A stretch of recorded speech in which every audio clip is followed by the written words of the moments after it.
In the bustling township of Soweto, Thandi Khumalo's life revolved around the joy of movement. Her love for dance was a language she spoke fluently, a refuge from the harsh realities of her family's struggles. Every evening, after finishing her chores, she would escape to a nearby community center where she poured her heart into ballet. Her dreams felt as big as the township itself, but her opportunities felt small.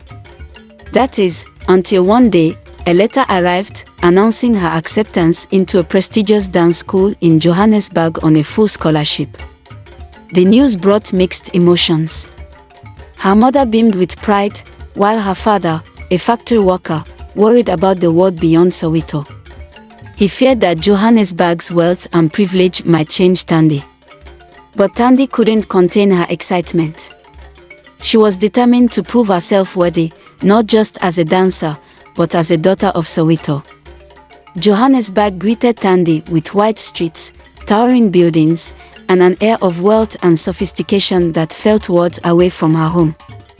The moment she stepped into the elite dance academy, she felt like an outsider. Students in designer clothes and the latest gadgets chatted effortlessly in accents polished by private schooling. Thandi felt her stomach twist as her worn ballet shoes peeked out of her bag. Her first day was tough. The instructors were strict, and her classmates stared, some with curiosity, others with quiet judgment. But Thandi was not easily intimidated. She had worked too hard to be here. Despite the overwhelming environment, she vowed to keep her head high and feet grounded in what mattered most, her love for dance. During her first week, Thandi caught the attention of Sizwe, the son of one of Johannesburg's wealthiest businessmen. He was known for his charm and his penchant for effortlessly gliding through life with a silver spoon in his mouth. Tall, confident, and always surrounded by a group of equally affluent friends, Sizwe made his way through the academy like royalty. One day after class, he approached Thandi, offering compliments on her dancing. "You're different from the rest," he said with a smile that made several girls around them glance over with envy. His charm was undeniable, but Thandi wasn't impressed by his wealth or smooth words. She had come for dance, not distractions. Still, Sizwe's attention planted a seed of curiosity she couldn't ignore. Sizwe's attention didn't wane. A few days later, he invited Thandi to a party at his family's mansion. It was an event everyone in the academy knew about, but only the elite were invited. Thandi hesitated, unsure if she belonged in such circles. But her curiosity about the world of the rich tugged at her, and against her better judgment, she accepted. When Thandi arrived at the Mbata estate, the sheer opulence took her breath away. Chandeliers, marble floors, and servants at every corner. It was a far cry from the humble streets of Soweto. Sizwe introduced her to his friends, but as the night wore on, Thandi began to feel like an outsider in her second skin. The more she saw of their world, the less she felt it was a world she wanted to belong to.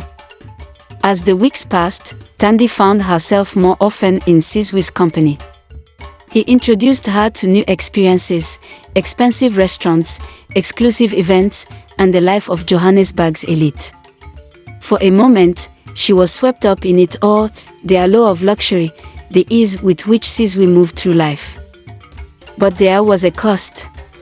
Her dance began to suffer. She missed rehearsals, and when she did show up, her focus waned.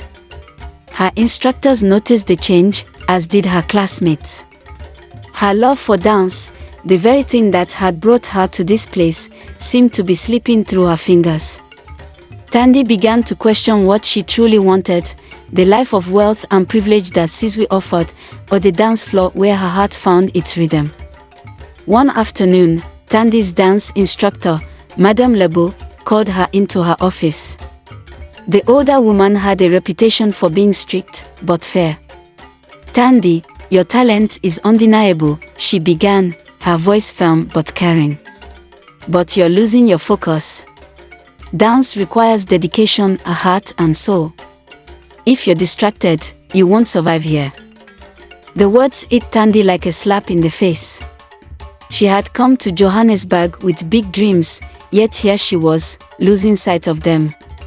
Madame Labo's words forced her to take a hard look at her life. Sizwe's world was tempting, but it wasn't the world she belonged to. She left the office with a heavy heart, knowing she had decisions to make. That evening, Thandi called her mother back in Soweto. She needed to hear the voice that always grounded her. As she shared her feelings of doubt, her mother listened patiently. "Thandi, you've always known what you want. Don't let anyone or anything steer you away from your passion. The world may try to distract you, but it's up to you to keep your focus." Her mother's words resonated deeply. Thandi had always danced for the pure love of it, not for fame, wealth, or approval. It was time she returned to that. The next day, Thandi walked into the dance studio with renewed determination. She ignored the stares and whispers of her classmates and focused on the one thing that mattered, her dancing. She threw herself into the routine, her body moving with a precision and passion she hadn't felt in weeks. Madame Labo watched silently from the corner, a hint of approval in her eyes. The struggle wasn't over. Sizwe continued to reach out, sending messages and invitations. But Thandi politely declined, explaining she needed to focus on her dancing. Sizwe didn't understand. "You can have both, Thandi," he insisted one afternoon after class. "Why choose?" But Thandi knew that for her, dance required her full attention. She couldn't afford to be distracted by the glittering world he offered. The media showcase at the Elite Dance Academy was a prestigious event where students performed for scouts from international dance companies. Thandi knew this was her chance to prove she belonged at the academy. Weeks of intense rehearsals pushed her to her limits, but it was exactly what she needed. She stayed late after class, perfecting her moves, feeling her love for dance reignite. When the night of the showcase arrived, Thandi stood backstage, nervous but ready. As the music began, she let everything else fall away: Soweto, Johannesburg, Sizwe. The only thing that mattered was the rhythm, the movement, the dance. When she finished, the applause was thunderous. For the first time since arriving at the academy, Thandi felt like she truly belonged. After the showcase, a scout from a prestigious European dance company approached Thandi. He was impressed with her performance and offered her a chance to audition for the company. It was an opportunity beyond her wildest dreams, an international stage, a career in dance. But as tempting as the offer was, it came with a catch. The audition would take place in 2 weeks, leaving little time for preparation. Thandi was torn.